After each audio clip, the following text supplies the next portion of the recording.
BNN TV Telugu news channel కి స్వాగతం। మెదక్ జిల్లా నర్సాపూర్ తాలూకా శివంపేట మండలం పెద్దగొట్టి ముఖ్ల గ్రామంలో తెలంగాణ రాష్ట్ర ప్రభుత్వం సంక్షేమ పథకాల అమలుకు తలపెట్టిన ప్రజాపాలనలో భాగంగా గ్రామంలో మరియు వార్డులలో రేషన్ కార్డులు మరియు ఇందిరమ్మ ఇండ్ల దరఖాస్తులు స్వీకరిస్తూ ప్రభుత్వ సంక్షేమ పథకాల లబ్ధిదారుల నివేదికలను గ్రామ సభలో ప్రవేశపెట్టి తద్వారా అర్హులైన లబ్ధిదారుల నుండి దరఖాస్తుల స్వీకరణ ప్రక్రియను నిర్వహించడం జరిగింది। అనంతరం గ్రామ ప్రజలు సంక్షేమ పథకాలలో పేర్లు నమోదు చేయలేదని ఆవేదన చెందడంతో సంబంధిత ప్రభుత్వ అధికారులు బదిలిస్తూ ప్రజాపాలన నిరంతర ప్రక్రియ ఉంటుందని పేర్కొన్నారు। BNN ఛానల్ ద్వారా గ్రామంలో ఉన్నటువంటి పలువురు మహిళలు ఆవేదన చెందుతూ తెలంగాణ రాష్ట్ర ప్రభుత్వం అందించే సంక్షేమ పథకాలు ప్రతి బీదవారికి దక్కే విధంగా చర్యలు తీసుకోవాలని అభిప్రాయం వ్యక్తం చేయడం జరిగింది। ఇంకా నేను ఇప్పుడు నా పేరు మీద కొత్త పొలం ఎక్కింది, రైతు బంధు పర్లేదు, ఇంకా రైతు బంధు వాడాలి, మేము వ్యవసాయం చేసుకుంటాము। రేషన్ కార్డు ఉంది, నాకు మా పాపకు రేషన్ కార్డు లేదు, రావాలి। మీరు 6 గ్యారెంటీలకు అప్లికేషన్ పెట్టుకున్నారా? 6 అప్లికేషన్ పెట్టినాము, ఉన్న వాళ్ళకు కాకుండా లేని వాళ్ళకి కూడా ఇవ్వాలని నేను కోరుతున్నాను, అమలు చేయాలని కోరుతున్నాను। ఇంటికి వచ్చి సర్వే చేయడం జరిగిందా? ఇంటికి వచ్చి సర్వే చేసిర్రు, నాకు పింఛన్ అప్లై చేసుకున్నా, పింఛన్ రావాలి, అందరికీ రావాలి, పింఛన్ కూడా రాలేదు, ఇంకా పింఛన్ రావాలి, గ్యాస్ పైసలు పడాలి, ఇండ్లు ఇవ్వాలి ఇచ్చే వాళ్ళకు, రేషన్ కార్డులు।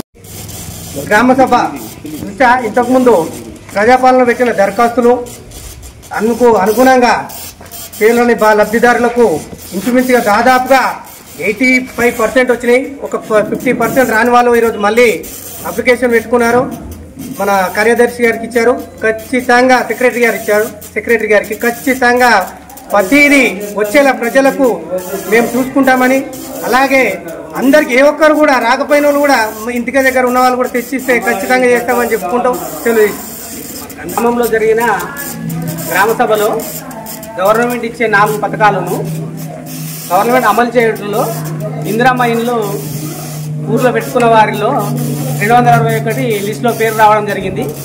ఇంకా అలా రాని వాళ్ళకి నిజమైన అర్హులు ఉంటే గ్రామ సభలో మళ్ళా తీసుకోవడం జరిగింది, వాళ్ళ అప్లికేషన్ తీసుకోవడం జరిగింది। ముఖ్యంగా ఇందిరమ్మ ఆత్మీయ భరోసా 64 మందికి ప్రస్తుతం లిస్టులో పేరు రావడం జరిగింది।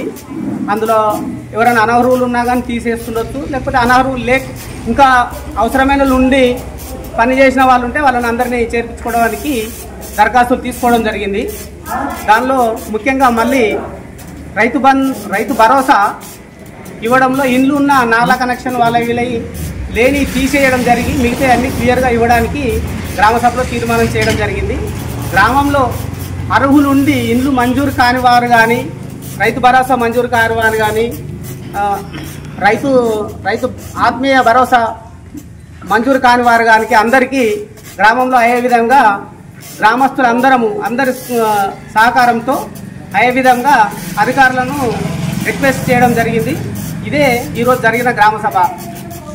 వచ్చిన దరఖాస్తులు ఎన్ని వచ్చినాయి మన పెద్దగొట్టిముఖ్ల గ్రామానికి? ఈ గ్రామంలో 4 పథకాలు మాట్లాడినవి ఉన్నాయి కాబట్టి ఈ రోజు ఎన్ని వచ్చినాయో మీరు ఒక్కసారి వివరంగా చెప్పండి। మన పెద్దగొట్టిముఖ్ల గ్రామ సెక్రటరీ మేడం గారు చెప్తారు। ఈ రోజు శివంపేట మండలంలో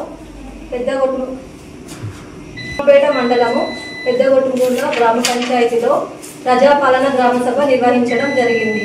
ఈ గ్రామ సభలో భాగంగా ప్రభుత్వం యొక్క 4 పథకాలు, రైతు భరోసా, రైతు ఆత్మీయ భరోసా, రేషన్ కార్డు, ఇందిరమ్మ ఇండ్లు ఆల్రెడీ ప్రజాపాలనలో పెట్టుకున్న అప్లికేషన్లో భాగంగా రావడం జరిగింది। ఇవి మరొకసారి వెరిఫై చేసి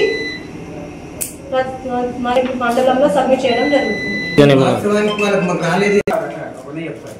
సభలో లబ్ధిదారుల పేర్లు చదివి వినిపించడం జరిగింది। ఇందులో అర్హులైన లబ్ధిదారులు ఏవైనా రాకున్నా, లేకపోతే ఎవరైనా అర్హులు ఉన్నా వాళ్ళ రాకున్నా కానీ అవి మళ్ళీ గ్రీవియన్స్ తీసుకొని వారి యొక్క పేర్లు మండలంలో సబ్మిట్ చేయడం జరుగుతుంది। ఖచ్చితంగా అర్హులైన వారి మాత్రం పేర్లు మిస్ కాకుండా సబ్మిట్ చేస్తాము, వచ్చేటట్టు చూసుకుంటాము।